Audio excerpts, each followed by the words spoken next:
नंबर है इसका 46। इस बच्चे ने भी कुरान बहुत अच्छा पढ़ा। सुहैब अहमद, देखिए ये भी 15 साल से कम उम्र का बच्चा है। सुहैब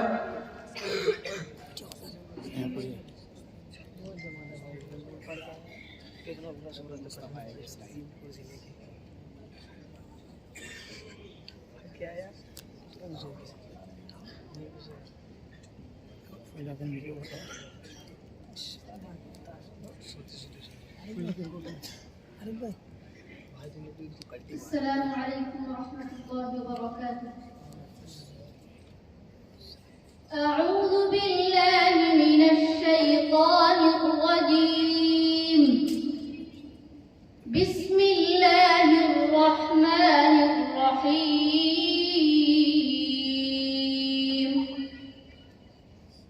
وسيق الذين اتقوا ربهم إلى الجنة زمرا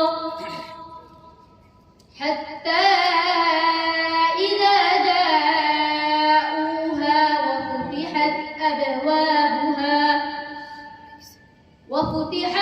أبوابها وقال لهم خزنتها سلام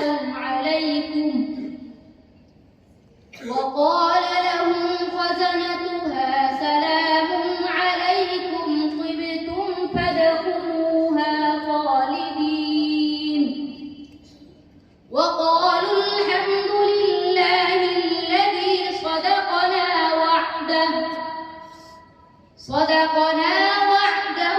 وأورثنا الأرض نتبوأ من الجنة حيث نشاء فنعم أجر العاملين. وترى الملائكة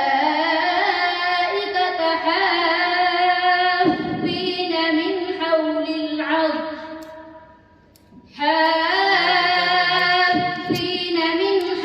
العرش يسبحون بحمد ربهم وقضي بينهم بالحق وقيل الحمد لله رب العالمين. صدق الله العظيم. माशाअल्लाह माशाअल्लाह। माशाअल्लाह। एक बच्चा और पसंद आया, उसका है